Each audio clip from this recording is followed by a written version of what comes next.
And welcome everybody to Flicker Effect, episode 291.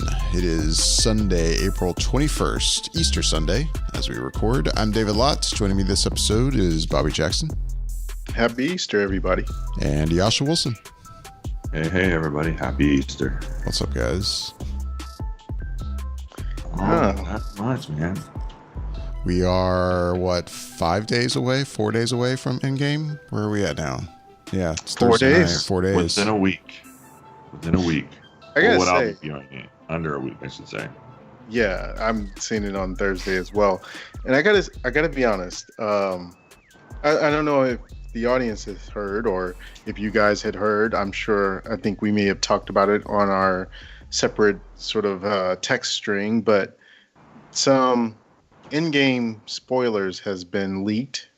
Apparently, from what I understand, and I don't know this is all because I don't know if anyone knows specifically, but apparently the from what the rumor says, the movie had been shown to a bunch of, I guess, rich people, and someone may have recorded some of that stuff, and that's how the leak happened. It got online of some of the spoilers. I don't know specifically what it is, but I think a couple days ago, I had an honest inkling to look for the spoilers.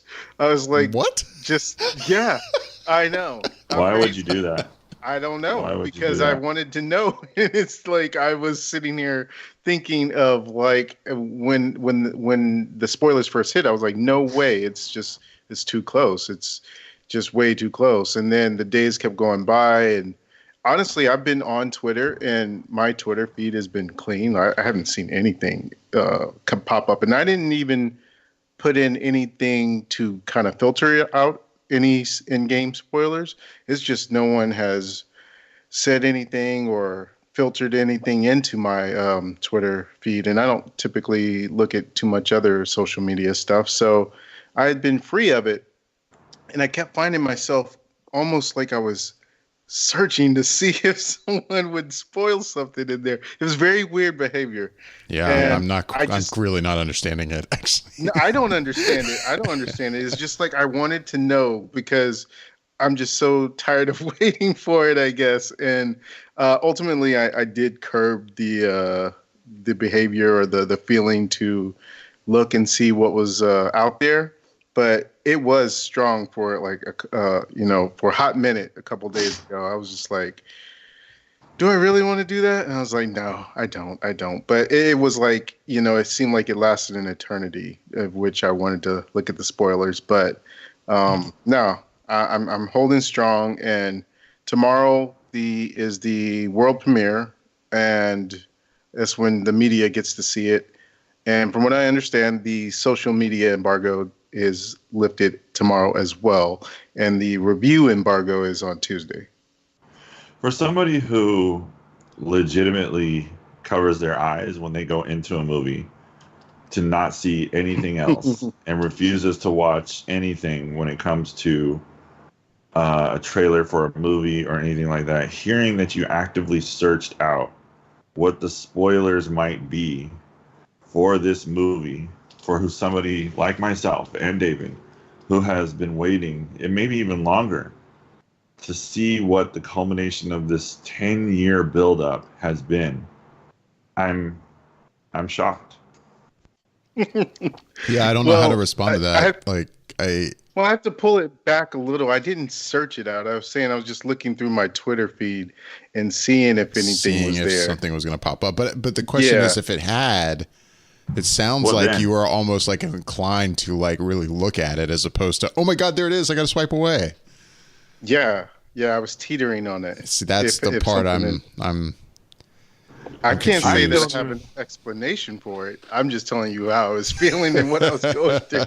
I don't say there's a rational explanation for my behavior. It was just there in that back of my mind where I'm just like, come on, this is so tempting because it's out there. I just want to know a little something, not the whole thing, just like one spoiler, one thing, just to tide me over until I got my fix, I guess. Weird. The real thing. But I don't know. Yeah.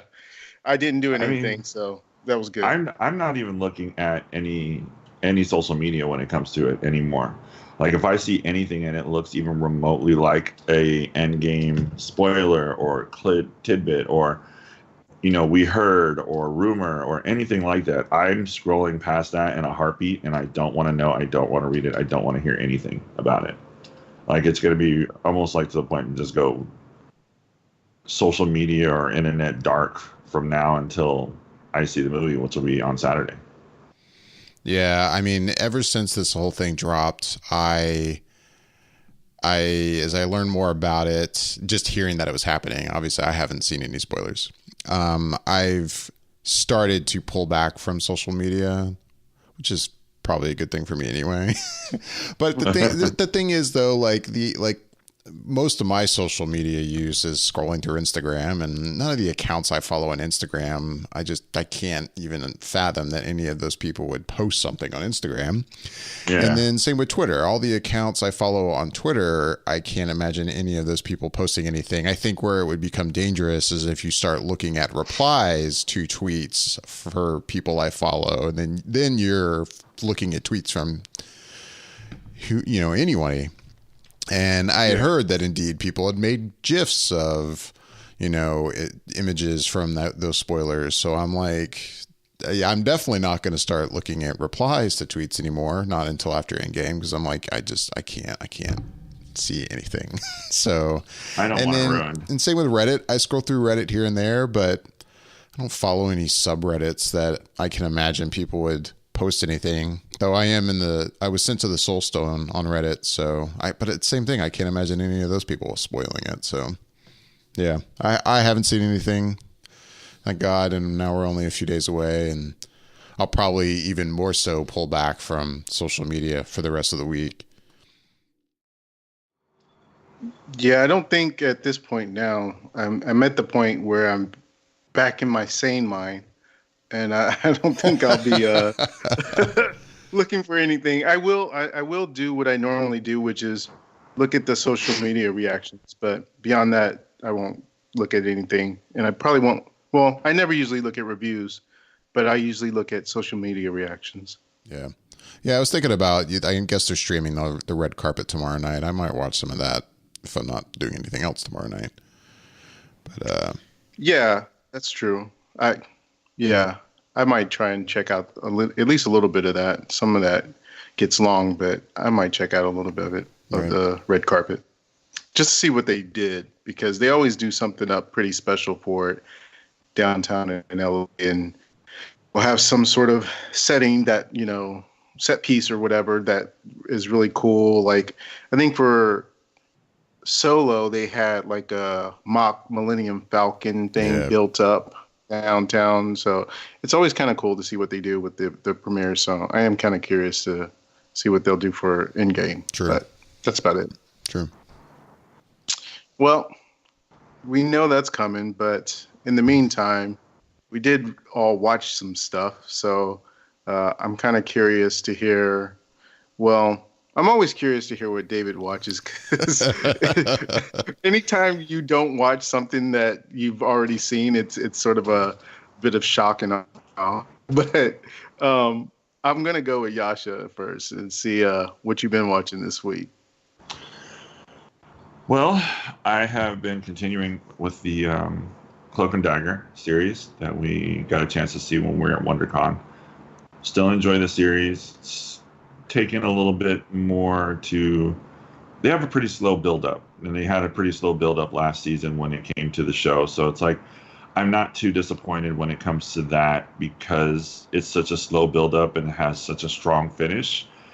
Music plays a really, really big part of this series, and I find it almost as music is its own character when it comes to setting the tone and the mood for the series and each scene and what the characters may be going through. And honestly, I'm still enjoying it. Like I said, just a little bit of a slower start, but than I was expecting, especially since they had such an amazingly strong finish. But still very much enjoying the show.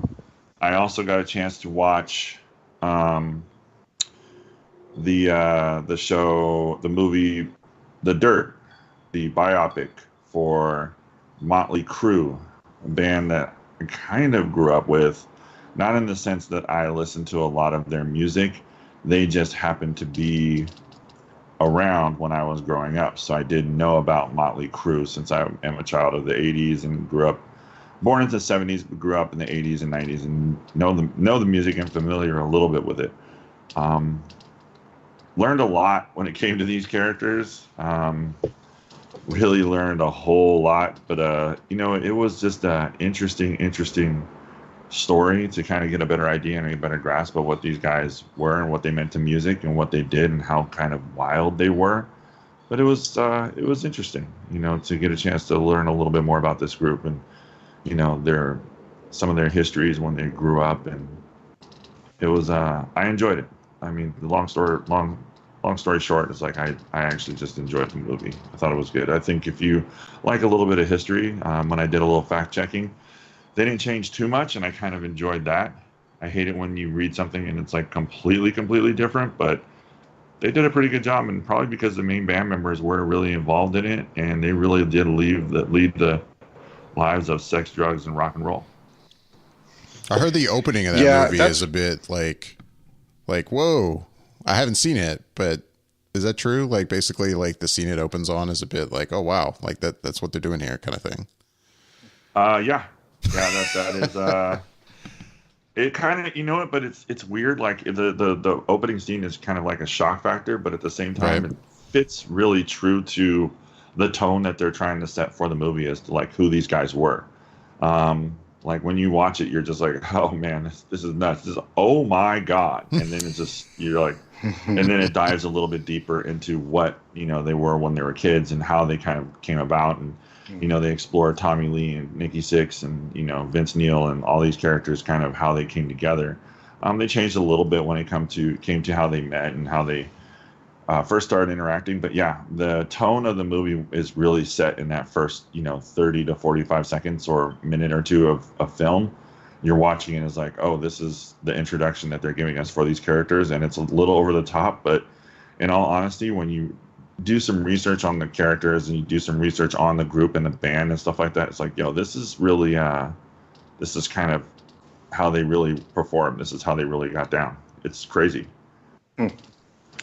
It's one I have on my list to watch, and it's interesting because this is sort of the time of the year that's I look to in a way, because all the shows I normally watch start to wind down. We have our season finales, and so anything I'm behind on, I can binge and catch up, and then get to other stuff that I haven't had a chance to watch.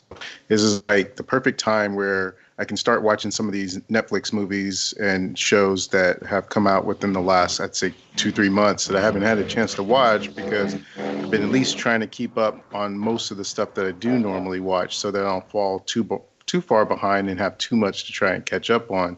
And this was one I want to watch, and the other one I want to watch, I think it came out maybe a couple weeks ago, called The Highwaymen with Woody Harrelson and Kevin Costner. And they're like going after Bonnie and Clyde. I want to watch that one as well. So, me too. Yeah, I'm looking forward to at least seeing The Dirt, because I've heard pretty good things about it. So I'm looking forward to checking it out as well. Well, is that all you saw, Josh, or did you have anything else? No, that's pretty much the extent of what I've gotten a chance to like really dive into. All right. Well, David, since normally we go around the table, so to speak, and there's not usually much coming from the area in which you speak, other than Wow. other than I rewatched Game of Thrones or West Wing. I'm on the fence as to whether or not you've watched anything brand new, but I will hazard it and say which. Well, I watched something new to me. I started watching. I think I'm fully through the first 3 episodes of Titans over on DC Universe. Which I think that dropped sometime in the fall, didn't it? It's been out for like a handful of months. Yeah, because it debuted with the service, right? I thought. Yeah, so. I think when the service dropped, it was available. Yeah, I'm looking it up here. It looks like it released in October. So, yeah, I think that's when DC Universe dropped. And I've had DC Universe, but I hadn't watched this yet. And I don't know what you guys have been hearing. I've heard that it's actually, it's pretty good. Because I remember, like, from trailers and stuff being like, oh, wow, that doesn't look good at all to me. But I'd heard pretty good things, and I've been watching it, and I will say I've been pretty impressed overall. I will say that it's an interesting take on this kind of material. I don't know what I think about how basically R-rated it is. Like, I don't know how I feel about that. I mean, in one sense, as a grown adult, I'm fine with it, but I don't know. I have a hard time, I guess, like with these characters, and you would think that this would be the kind of thing that would appeal to a lot of younger viewers. And yeah, I mean, it's pretty violent, and there are F-bombs dropped throughout the episodes. I mean, it's a TV show. It's not rated R, but it basically feels almost like an R-rated film. And I don't know. I'm kind of back and forth on that. I just find it kind of weird, like, and surprising. But in one sense, I mean, it makes for good television. It's a pretty good show so far. But I've only seen the first 3 episodes. But I don't know. You guys haven't seen it yet, right? Bobby, you haven't watched it? No, and I think I had intended on watching it when it first came out, and I heard mixed reviews on it initially, but that wasn't what kept me away. It's just the other backlog of stuff that I normally have. Right. And that's one of those shows I would like to catch up on during the summer when a lot of the other shows I watch are gone. But I had always heard that it would have fit really well as sort of an adjacent story aspect to this Zack Snyder stuff, because of how kind of violent and adult material type and not necessarily like taking on a version of the comics. It felt more something like you could fit into that Zack Snyder universe. And that didn't bother me per se as an idea, as maybe it might for some that are Teen Titan diehard fans or Titans fans. But I think I am interested in it, and from what I had also heard, it takes about 3 episodes before it really started getting going. I don't know if that was your experience or if the first episode it hooked you right away, but that's what I had heard essentially, was that it takes about 3 episodes and then it kind of takes off. Well, I'll be curious as I get into the 4th episode and past if that really feels like, oh, okay, now I'm really digging it. But so far, I'm at least interested enough that I still want to keep watching it. And so far, everyone in it is pretty good. I will say though, of all the actors in it, the most impressed so far, and I don't know if I'm getting her name correctly, is it Anna Diop, who played? That's what I've heard. She's great in it. I've been really impressed with her so far in the show. So she plays Starfire. Sorry, she plays Starfire. No worries. Yeah, so, I've heard she's very good in it. Yeah, she's great. I mean, but I'm actually also pretty impressed with, was it Brenton Thwaites? Who plays Dick Grayson. Right. He's pretty good too. Cool. So he looked like he would be good, even just from the previews and stuff that I saw when I first started seeing him in the costume and just how he seemed as Dick Grayson. I was like, yeah, okay, I buy it from at least what I'm seeing. So I'm kind of curious to see where they go with the second season. I've already seen casting stuff and just some of the aspects of where it should go in general, just based off comics. So I am kind of curious once that second season happens, seeing where they take things. Right. But obviously, that's a summer thing for me. But I don't know if Yasha had a chance to watch any of it though. No, Yasha. Not yet. No. Well. And I will say too but then there's a couple of characters that are introduced in the second episode. One who I didn't realize, Minka Kelly, is in this show. At first I was like, she looks really familiar. Is that? And I'm like, oh, well, yeah, it's Minka Kelly. But playing what her character is Dove, and I forget the guy's character name. Hawk. Hawk. But their costumes, especially hers, I will say, I'm just like, wow, this is borderline silly looking. Like, I don't know. These goggles things that she wears on her face, it's just, I don't know. It's there's certain stuff like that that's hard to buy into. But overall, I've been enjoying the show, and like I said, it's interesting enough that I'm going to keep watching it. That's cool. Yeah, it is interesting that they went for a pretty comic book accurate look for Hawk and Dove, and that would be very hard to seemingly execute properly in a live action format and be able to see those characters interacting with some of the other characters who at least have maybe more muted costumes or just don't look quite as weird to the eye. But yeah, I can definitely see how Hawk and Dove, when you see them on, it just almost seems like it's something not specifically to point this show out as a bad thing, but it makes me think of something like The Tick, where it seems weird to see these guys in those costumes. Well, even though I was going to say, did you ever see that movie? What was it called? Mystery Men? Yeah. They felt like they're out of that film. Like as soon as I saw them on screen, and I was like, I'm going to see where this goes, because why this doesn't seem like it fits so far the aesthetic of everything I've seen so far, which wasn't much. It had only been one more episode, but still, I don't know. It felt weird. They seemed weird. Yeah, I know they were toying around the idea spin off with those two characters. I don't know if that's a real thing, or if it's just just that idea of it just because they were introduced early on. But the series I'm actually curious to see pick up and start watching is Doom Patrol, because Doom I Patrol? hear well, I guess it depends. Yeah, I guess it depends on who you talk to, but it seems like that one is more critically liked than Titans, and yet I think from the general public, maybe more people like Titans. But yeah, it'd be interesting to see if you can get a chance to watch that and compare the two. But I'm hearing good things about that one as well. Actually, while we're on that front, there was some news earlier this past week about Swamp Thing. They released a 1-minute trailer, I guess it was, a teaser. Right. And it doesn't really show much other than showing Swamp Thing, which kudos to them. He actually looks like Swamp Thing from the comics. So they did a really good job with that.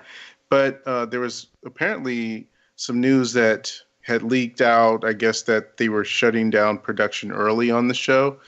I think it was going from 13 episodes to 10, and they were having the writers rewrite the ending so that it can end early. And there was no specific citing as to why, other than I guess maybe the production budget of what they were thinking the show should be, or they were trying to look at the initial aspect of DC Universe in and of itself. So it's kind of curious that they would do that for that show. From what I hear, they built a whole thing out in I want to either say Atlanta or New Orleans for that whole area. So they were intending on using it for a second season and on and so on and so forth. But if they're already stopping 10 episodes in, it's kind of troubling. So I'm kind of curious even more so now about that show than I already was, which was pretty interested. That in fact, that was probably the show of the live action ones anyway that really kind of made me want to see what they were going to do with it. Yeah, I thought I had heard it was shooting in the Carolinas. I don't know why. I thought I heard that. Okay. But yeah, dropping suddenly from 13 to 10. Yeah, it doesn't sound great. But no, I guess we'll see. Yeah. Well, I actually did watch some stuff this week. And one of the things I watched was something that actually Michelle had watched a couple weeks ago while we were all at WonderCon, or 3 weeks ago, I guess maybe at this point, which was Dumbo. And Michelle, if I remember correctly, but I can't remember in terms of her ranking of the live action Disney stuff so far, where she kind of put it. I don't think maybe I asked and she wasn't sure, or I don't know if she said, but she definitely seemed impressed with it. Yeah, I think I'm going to echo her thoughts, honestly. I kind of went into it with very little expectations just because it seems like it hasn't disappeared off the radar because it seems like it's making some decent money, but it's just not a lot of buzz behind it, not a lot of people talking about it. No, yeah. And so I went into it just kind of like, okay, well, let's see what it is. I'm familiar enough with the animated version of it. I've seen it at least once, and um, but not enough to remember the specific beats of it. So going into this, I think what I really liked about this movie was the fact that Tim Burton directing it really gives it his Tim Burton style to it, but not overly so. It still felt like it's its own thing, but when there's aspects of what you would kind of expect Tim Burton would put his spin on it, which would be the circus itself, you get that, and I think it works. And I like the score that was in it. It seemed very much whimsical. And there's these times when you see Joe flying, and it happens, I don't know, maybe 3 or 4 times in the movie where it's built up to where he's going to fly. And it works every time to me where you see him and there's that build up and there's the music swell and then he takes off, and it's almost like you're seeing it for the first time each time they do it. They do such a good job with the effects. And I think sometimes that gets lost because we have so many different things that we are so used to seeing special effects that you kind of get numb to it. But I felt like they did such a really good job with the character of Dumbo to where you're watching the character and there's a lot of acting going on from Dumbo just within his eyes and the features that they give him. And it's not cartoony in any way. It just looks genuine. And I felt like they conveyed a lot of emotion through the look of Dumbo and everything that he was doing. And his interaction also with the kids that he was with. And I was watching the movie, and the young girl, I don't know if Michelle had mentioned this last week, but I'm sitting there watching it, and the actress name is Nico Parker. And I'm like, she looks familiar. Like I've seen her somewhere before. And halfway through the movie, it hit me, and I was like, she looks like Thandie Newton. And then I come to see that it's actually Thandie Newton's daughter, or Tandy Newton, I think it's really pronounced. But I was like, wow, because she looks like she could be a young Tandy Newton. And she was impressive in terms of her acting and being this sort of young girl who's heartened and need to find that spark kind of back into her life because of everything that's happened to her. And I just felt like the movie did a good job in terms of making it feel like a Disney movie. It really did feel like something that was this movie that was fun for the whole family kind of thing. And even once the movie ended, the audience I was at or with was clapping. And so I think everyone enjoyed it. It was just such a fun spirited movie where there's some characters that are, I don't know, maybe two-dimensional, but it just kind of fit naturally within the storytelling. And there wasn't any kind of like stuff in there that I felt like was just super ridiculous. Everything kind of felt natural to what it should be, at least in my eyes of the movie. And I started to think about the whole idea of these Disney movies that have been animation turned into live action. And one of the things that kind of hit me, I think a lot of people who watch these Disney live action movies must feel about them the same way that in the beginning, and maybe to some degree to this day still, a lot of comic book fans felt about comic book movies, in that there's this source material that is very precious to the people who grew up reading it. And so once you see it translated into a different medium, you're wondering how true are they going to keep it to that source material. and what are they going to try and change, and how that will affect anything. And I think that's what must happen a lot of times with the live action Disney movies, is that people have this source material that they hold in high regard. And so it's like, does this work for them in this new medium? And sometimes I think we're finding out that yes, it does, and other times it doesn't. And one of the bigger ones I think that I see on the horizon is The Lion King. And it's a weird sort of balance that it seems like everyone's trying to find with how true should you make it and how much should you venture from it.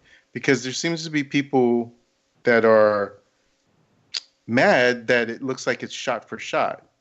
But then I see on the other opposite side of that, people who are like, I want it to be,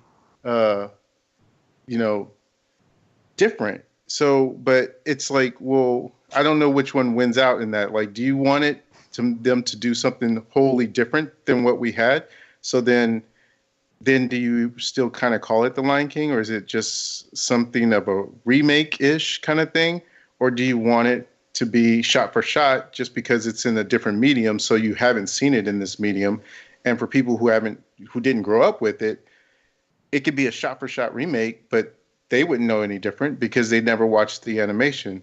And that kind of brings me back around to you, David, because I know that you had some thoughts on the whole Lion King thing from a comment that you made on Twitter. So I'll let you explain that to everyone. Yeah. Well, I guess to what you were just saying, I mean, I can quickly say especially, I guess, in the situation of The Lion King, I don't personally see a point in making a shot-for-shot remake. Like, to me, it's an opportunity. If you're going to remake it, and you are going to remake it, I still have a hard time calling it the live-action version, since it's not. I mean, it's the realistically animated version, if you will, right? I mean, yeah. To me, if you're going to do that, that gives you the opportunity to, you're still telling the same story, but maybe add some things to it or make some changes. I'm thinking like Beauty and the Beast, which is funny that we're talking about this because actually hanging out this morning, Easter Sunday, like, I don't know, the kids were looking for something to watch, and we actually threw on the live action Beauty and the Beast this morning. And I actually watched a decent amount of it. I had seen it, I think, once since I saw it in the theater, but so actually, I have that fresh in my mind as of this morning. And, I like that movie, as much as I loved Beauty and the Beast, the animated film, I'm cool with the fact that I like the fact that, the opening's a little different. They make changes here and there to certain scenes. And if you're going to remake The Lion King, to me, I would think you would probably do the same thing. And if indeed this movie turns out to be just a straight up shot for shot remake, which, I mean, has that been said that that's definitely the case? No, but that's been the assumption based on the two trailers we've gotten that look like it's essentially shot for shot. But I think I read something maybe towards the tail end of Star Wars Celebration, or slightly after Star Wars Celebration, that Jon Favreau had been interviewed, and he specifically said this is not a shot-for-shot remake of The Lion King. I was going to say, I'd be pretty surprised if indeed we see this movie and it's shot-for-shot. I mean, I get that in the trailers that we've seen, the shots are pretty dead on from the animated film, but I don't know, I'd still find that surprising. So that's good to hear if he's indeed saying that. I know my concern with this movie so far based on the trailers, and I don't know, I mean, based on reaction I've been seeing, I get the impression I'm more in the minority here. It seems like everyone's pretty excited about this, at least people who love Lion King.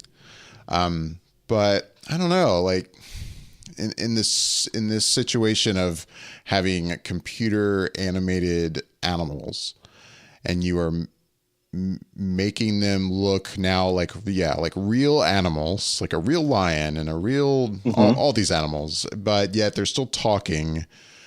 But in this case, they're not showing that, to me, that emotional expression that the animated animals do, it's one thing when you remake an animated film that involves humans, like Beauty and the Beast, other than the Beast, of course, but and they're still human, and humans, we can express emotion, but we normally talk. Animals don't talk, but in an animated film, it works. Like in animation, they express emotion in a way that we can buy into. But in this case, it's like, well, we're trying to make them look realistic, but at the same time, they're still going to talk and sing. And I don't think it's going to work for me. Like, I think there's going to be an emotional aspect that's going to be missing from the way they look, just because they look real now. I'm not feeling it, and I'm not excited about it. But I hope to be impressed. I like Jon Favreau a lot. I've enjoyed all of his work so far. So, I mean, that's just my impression based on the trailers I've seen.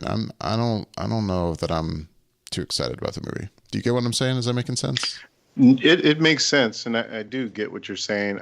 And I think there's probably a decent amount of people out there that feel that way, that have some level of disconnect. But then I think I look at the other part of it too, where from my frame of reference, where I Lion King, I didn't see it until late. I was already an adult by the time it came out, and then even then I didn't see it when it first came out. So it was kind of like, for me, I watched it through different eyes, and I haven't watched it multiple times. I've seen it maybe, I don't know, from start to finish twice, maybe.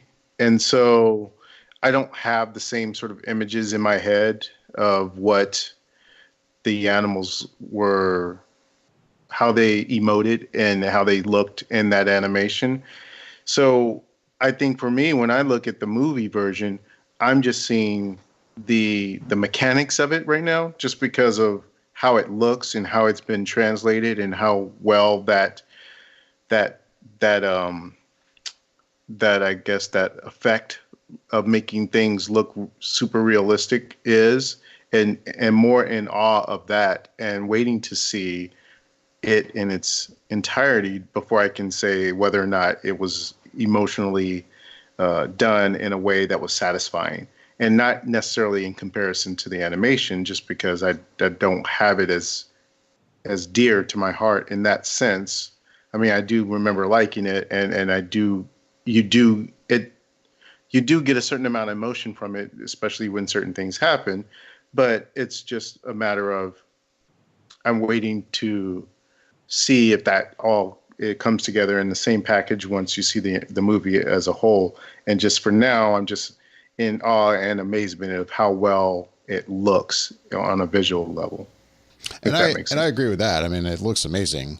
It's just, again, the shots in the trailer, the animals just, there's a certain limit to their expression because they're trying to make them look real. I don't know. Right. That's my problem so far, that the animated film obviously doesn't have that problem. In animation, they really can do whatever they want. But here it's like, well, we want them to look real, but it feels like when they're even talking and everything in the trailer, it feels like there's something missing. Do they talk in the trailer? I don't recall, honestly. Maybe they. I know there was voiceover, but I don't recall either now. Actually speaking. I thought. Yeah, I don't recall ever actually seeing the animals talk in any of the trailers.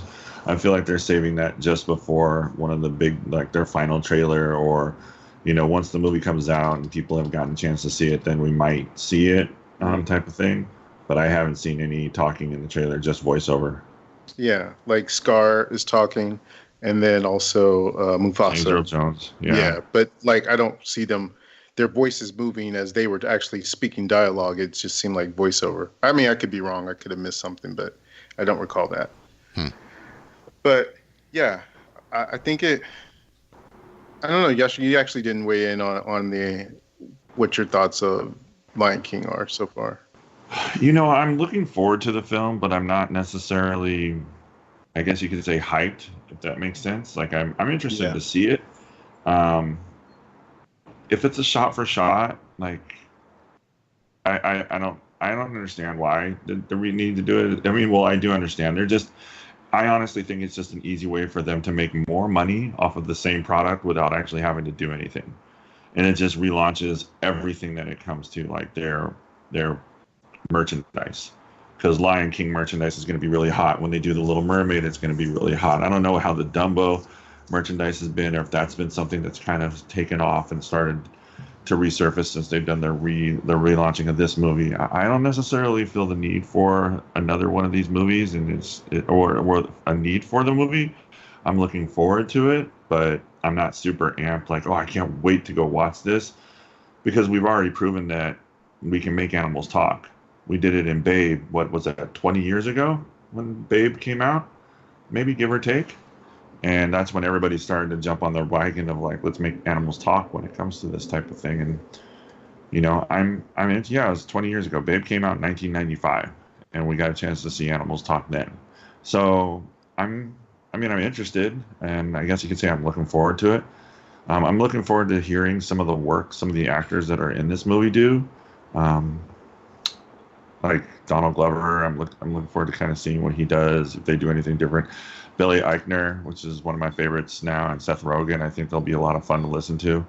But aside from that, I'm not necessarily super amped to see it. I'm just kind of looking forward to seeing it. I'm just ready to, I'll watch it. Yeah, it's like, okay, I can sit through that movie. I think what I look forward to in these movies and seeing these Disney movies turn live action is the same way I think a lot of people who look forward to the superhero movies, like the MCU movies and stuff, just because to me, it's like they didn't grow up reading the comics or watching the cartoons or anything else. And so they're getting their exposure of these characters for the first time, and in a way to them that matters, in movie form, because they're not going to go back and read these comics or cartoons, no matter how good you tell them they are. They're just interested in this medium. And I think that's kind of how these Disney movies are for me. It's like I haven't seen some of these animated movies, and I'm getting them for the first time in this live action form, which is something that works for me. So it's one of those things where I don't have the animated version of these films in my head as a solid way of going back and having to remember.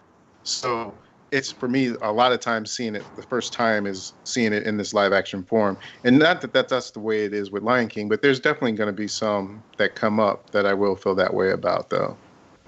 That surprises me, Bobby, that you haven't seen some of these movies, especially like The Lion King. I mean, yeah, it did come out. No, I have seen that one. Yeah. I know, but there's someone I've seen. It's just, it's just not, I feel like I was aged out of it. And it's not like I had a kid at the time to where I was taking him to see these movies. So it was like, it's like how you would say, Yasha, is like a lot of times when there's movies out, you're a grown ass man going into a movie theater with a bunch of kids watching some of these, it's like, well, what other time would I have seen them, really? So I just didn't have a chance. I guess my excuse at the time for some of these movies is like I had a little sister who was 10 and 12. Wanting to go see these movies, so I just that was me taking her to the movies, and that's one of the reasons why I saw that, or being around when she would watch these movies at nauseum. I'm sure you can relate to that, David, when it comes to little kids wanting to just watch the movie over and over and over and over again. Man, if it were up to my daughter, we would watch Ralph Breaks the Internet right now every day. Like, really? and I wasn't even a huge fan of that movie, so I'm like, oh god, can we please no? Like, that's why this morning I was like, I started to go in the Apple TV app, for my movies. I'm like, Beauty and the Beast, the live action one. We haven't watched that in a while. Let's throw that on. I'm like, I could do that. Anyway, I know exactly what you mean. So, but yeah, that's kind of where I guess I kind of snuck into the fact of being able to see some of these movies that when I was growing up, or as a little kid and stuff like that. I mean, that's just what it comes down to, is being able to have access to them and see them, per se.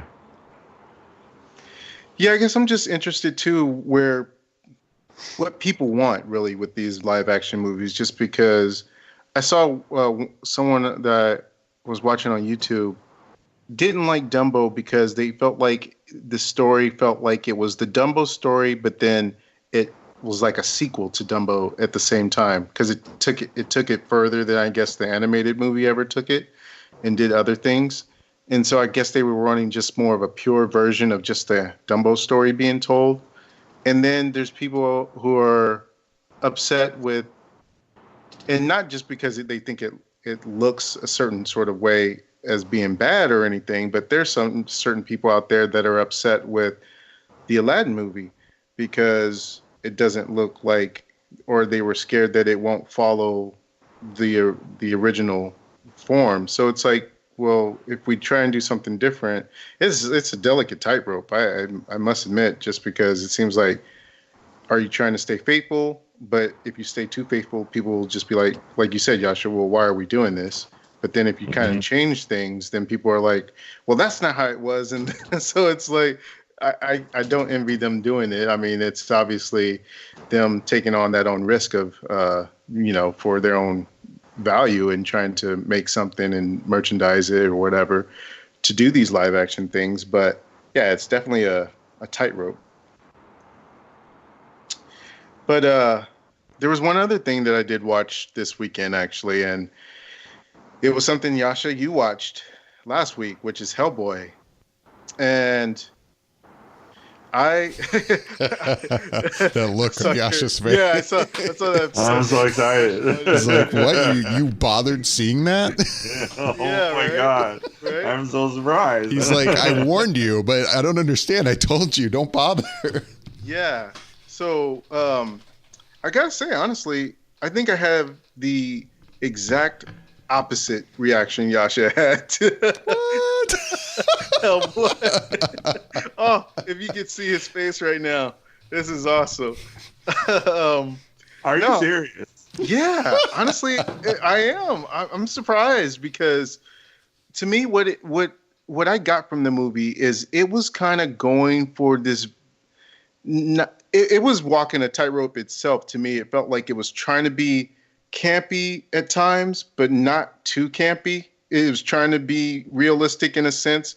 And I honestly can tell you, I don't know much about Hellboy from the comics. I can't tell you. I've never read a single issue of Hellboy, so I can't tell you how he is in the comics.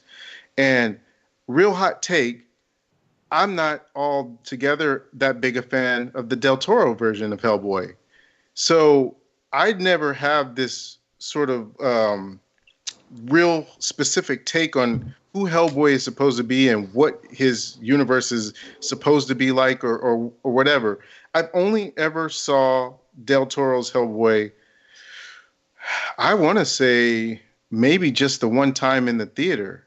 And I thought it was fine, but I didn't take anything more from it than just seeing it and thinking, okay, that was cool, but not to the point where I was so enthusiastic and hyped up on the sequel, because to this day, I still have not seen that sequel.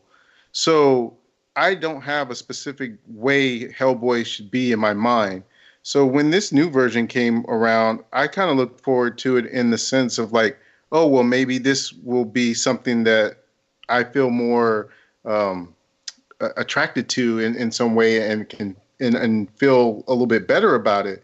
And the thing that I can tell you that what made me like this movie was the level of it just seemed like they didn't care about anything, in a sense where there was a lot of including story, principal photography, sound editing.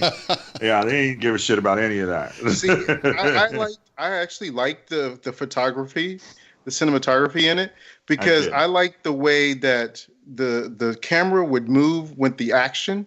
It was like one person is fighting, and if they're all fighting, the camera would swerve from one person fighting to the next person fighting and switch perspectives and do different flips and stuff. I thought it was well shot with the action, and with the story element.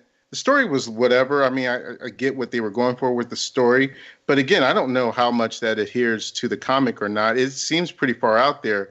But what I did like is David Harbour as Hellboy. I thought he was pretty comfortable in that role, to where I don't remember thinking in terms of like okay, I miss Ron Perlman.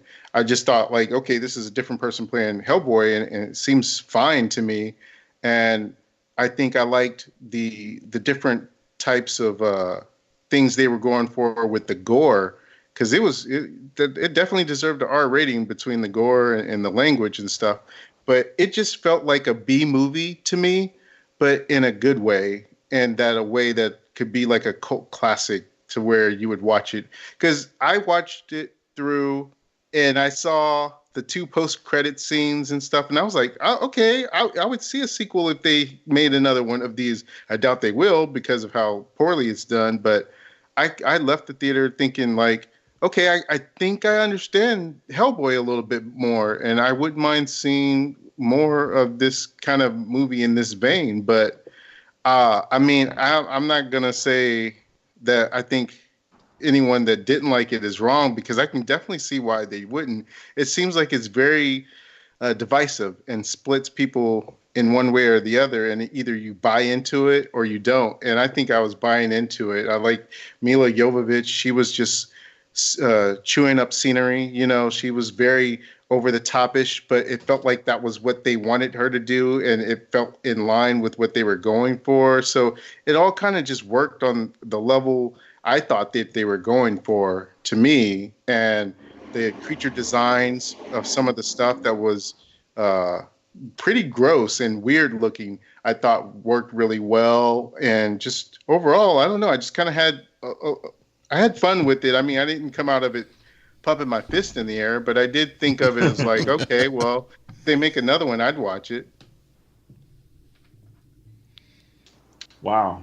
All right. Well, I mean, to each his own. I mean, it's very rare that I think we have such polar opposites of opinion when it comes to a movie.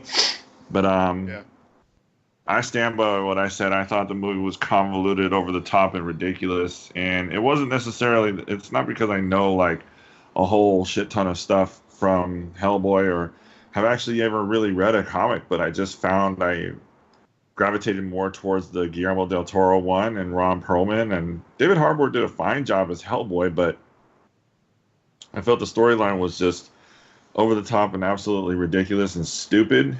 And I think I shared or sent an email out to you guys. I don't know if you got it, David, but it's like Mila Jovovich just went online and said that she, this is going to be a cult classic. And like I said, there are two types of cult classics, and one of them is they celebrate the movie for being as bad as it is. And then it finds great success, and it's just it's an overall good movie, and people just kind of like absorb it and just make it a hit. And then there's the type that it's just bad, and people celebrate how absolutely bad the movie is, and it doesn't necessarily create any type of real success for the film.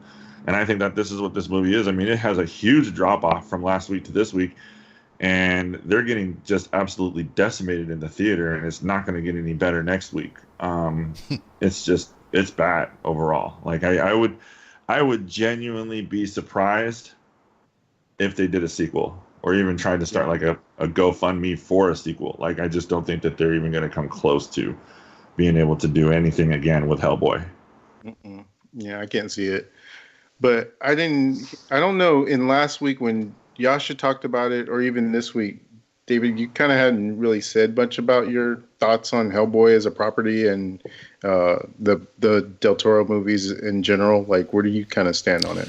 It's funny you ask, because listening to your opinion, I already said last time after Yasha said what he said, I was like, man, you hate it so much. Now it's one of those situations where I'm curious to watch it to see if I indeed hate it as much as you do.